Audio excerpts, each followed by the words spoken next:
Assalamualaikum, halo semuanya. Teman-teman pernah dengar tentang fenomena St. Elmo's Fire?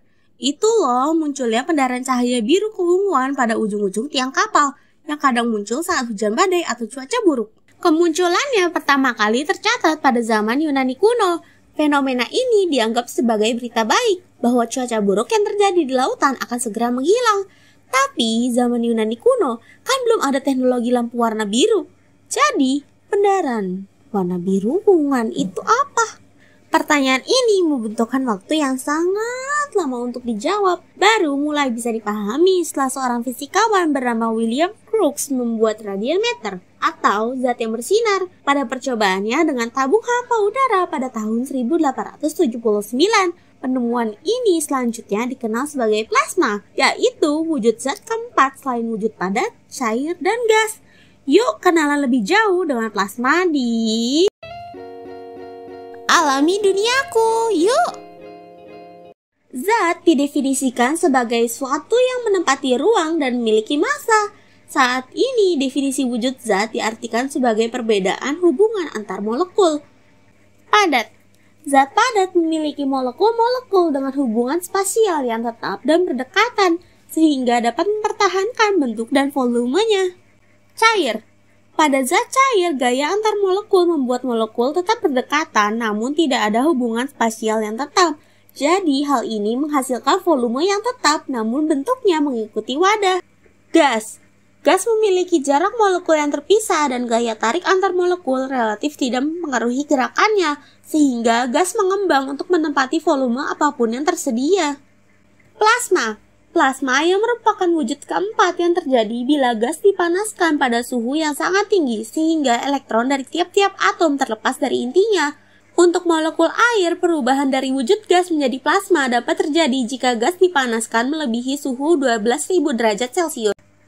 Pada kondisi ini akan tercipta ion-ion negatif dari elektron dan ion-ion positif dari inti yang ditinggalkan. Adanya ion-ion ini menyebabkan plasma memiliki sifat yang berbeda dengan gas. Gas adalah isolator. Karena itu, gas tidak bisa menghantarkan listrik dan tidak dipengaruhi oleh medan magnet. Sedangkan plasma karena telah terionisasi maka dapat menghantarkan listrik dan dipengaruhi oleh medan elektromagnet. Bentuknya seperti filamen. Pendaran dan lapisan-lapisan jika dipengaruhi oleh medan elektromagnetik. Warnanya akan tergantung pada zat apa yang terionisasi. Untuk St. Elmo's Fire yang kita bahas di pembukaan, warna biru dan ungu diakibatkan oleh terionisasi gas nitrogen dan oksigen yang ada di udara. Beberapa benda yang menghasilkan plasma antara lain lampu pendar atau lampu neon. Filamen yang dipanaskan dengan listrik akan memanaskan gas mulia yang ada di dalam tabung lampu dan merubahnya menjadi plasma. Warna lampunya akan tergantung pada jenis gas dan campuran zat lain di dalam tabung. Contohnya neon menghasilkan warna kuning oranye dan xenon menghasilkan warna putih kebiruan. TV plasma pada prinsipnya terdiri dari banyak tabung lampu pendar kecil yang menyala dengan warna berbeda dan akhirnya membentuk gambar utuh. Bola plasma. Lampu lecutan gas yang menggunakan plasma sebagai sumber cahayanya ini diciptakan oleh Nikola Tesla.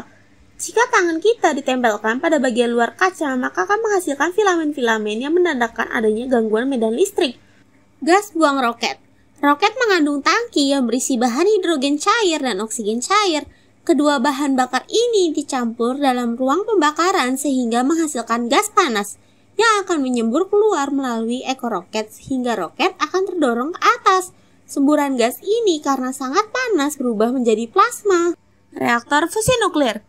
Reaktor fusi nuklir menggabungkan dua atom hidrogen menjadi helium dan dalam prosesnya menghasilkan energi yang sangat besar. Namun, proses penggabungan ini hanya dapat terjadi pada suhu dan tekanan yang sangat tinggi, sehingga wujud gas akan berubah menjadi plasma. Matahari buatan dari Cina yang ramai menjadi berita beberapa saat yang lalu adalah contoh dari plasma yang terbentuk pada reaktor fusi nuklir. Selain itu, plasma juga ditunjukkan pada fenomena alam yang dapat kita lihat, yaitu petir. Petir adalah fenomena alam dengan munculnya kilatan cahaya sesaat yang sangat menyilaukan, biasanya terjadi pada musim hujan. Petir terjadi karena perbedaan potensial antara awan dan bumi yang bersifat netral. Aurora. Aurora adalah fenomena alam yang menghasilkan pancaran cahaya yang menyala dan dapat bergerak seperti menari-nari. Aurora ini terjadi pada lapisan ionosfer, upper atmospheric lightning.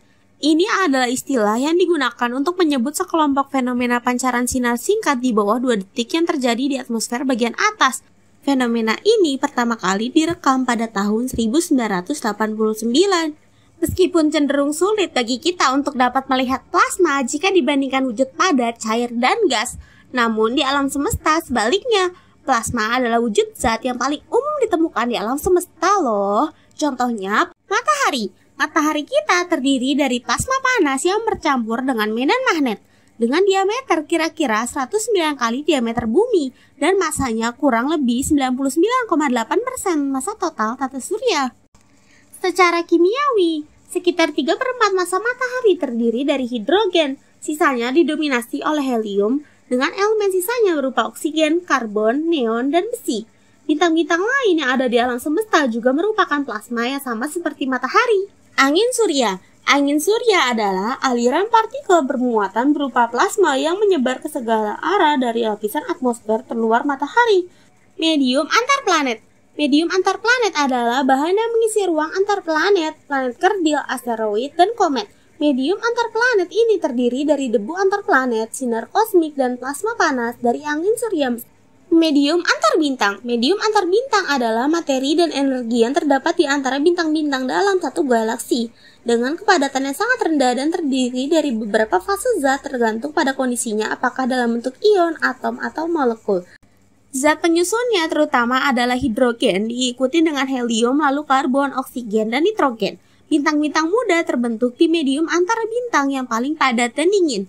Yang selanjutnya akan kembali memperkaya medium antar bintang dengan angin surya dan nebula mereka. Medium antar galaksi. Medium antar galaksi adalah ruang fisik yang ada antar mengelilingi galaksi satu dengan lainnya dan memiliki struktur filamen kosmik. Medium antar galaksi ini terdiri dari plasma yang sangat jarang kerapatannya. Hanya ada satu atom hidrogen per meter kubik. Piringan akresi. Piringan akresi adalah struktur yang terbentuk oleh materi yang mengorbit benda yang sangat besar dengan gravitasi sangat tinggi. Gravitasi menarik materi di piringan ke benda yang diorbit. Suhu materi di piringan tersebut menjadi sangat tinggi akibat gravitasi dan friksi. Nebula antar bintang. Kata nebula berasal dari bahasa Latin yang berarti kabut. Nebula adalah awan antar bintang yang terdiri dari debu, gas. Sebagian besar nebula berbentuk nebula emisi. Ketika bintang yang baru terbentuk mengionisasi gas yang ada di sekitarnya sehingga menciptakan nebula emisi. Sekian dulu pembahasan kita tentang plasma. Sampai jumpa di video selanjutnya. Jangan lupa subscribe ya. Dadah.